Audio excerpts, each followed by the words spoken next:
Panna Cotta has a history that's quite interesting.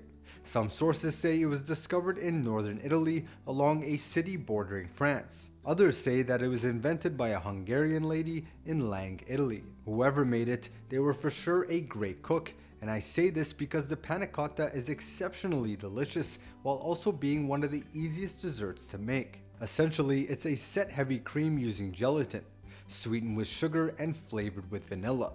It's really that simple. Once you get the basics down, panna cotta can be jazzed up with many different garnishes and layers. From set fruit gels to fresh berries as a garnish, it's basically a blank canvas. Speaking of which, today we'll be garnishing ours with strawberries, prepared a bit differently. In this lesson, you'll learn how to make roasted strawberries, which may seem odd at first, but once you try them, there's no going back. Sugar enhances the flavor of strawberries, and when combined with heat, the sugar slowly caramelizes with its juices. When added to your desserts, it makes for a heavenly bite. So in saying all of this, let's begin by preparing our strawberries to go with our panna cotta.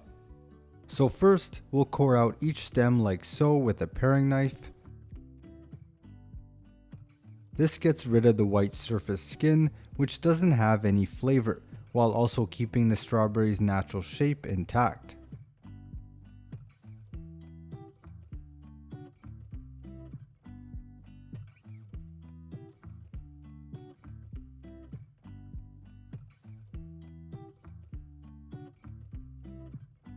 And here's our cored strawberries, which will wash really well. Next, we're going to add 15% of our strawberries' weight in sugar, and this here is about 115 grams. We'll add our washed strawberries to a bowl, then add our sugar.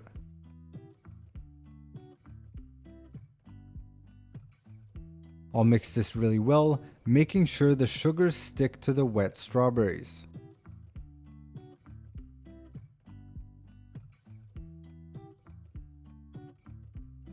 I'll add these to a baking dish, preferably a Pyrex,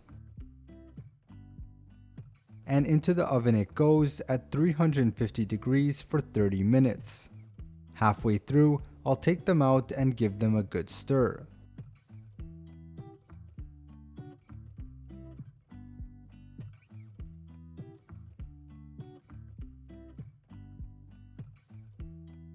And here's our caramelized roasted strawberries. I'll give that one final mix, and this beautiful color is what we're aiming for, a dark deep red.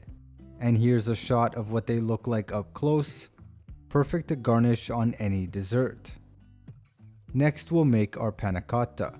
We'll begin by adding 460 grams or 2 cups of heavy cream to a deli container.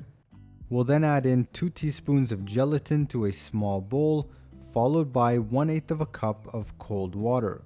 We'll mix that well, and this is called blooming, where we soften the gelatin before dissolving it in a hot liquid.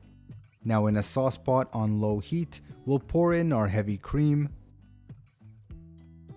followed by 3 tablespoons of sugar, and begin to whisk.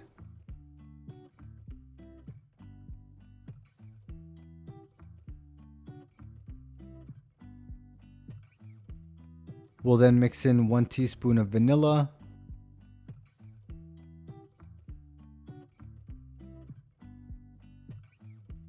and our bloom gelatin. I'll mix this until all the gelatin is dissolved.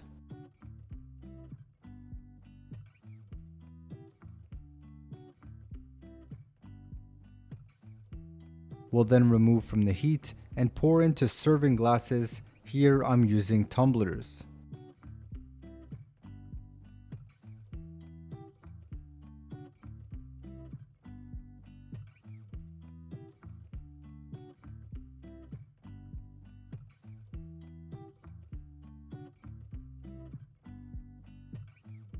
We'll then place a paper towel over top to trap any condensation.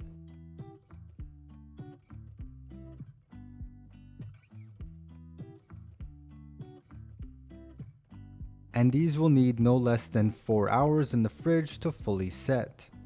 So after 4 hours, here's our panna cotta all set. I'll add the roasted strawberries and its sauce.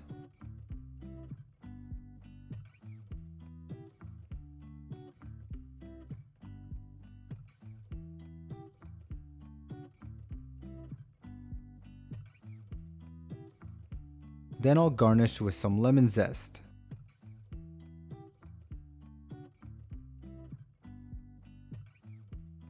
And there's our beautiful panna cotta.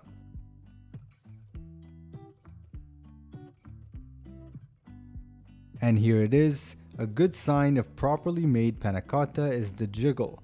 If it jiggles like this, then it's perfect. These roasted strawberries were sweet but also slightly tart.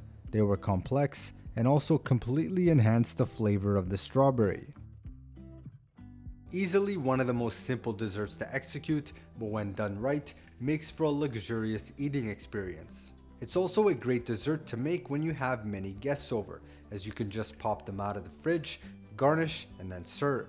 In the next lesson, we'll be learning the makings of a mousse as well as whipped cream, using a trick that keeps it stable for days, even at room temperature.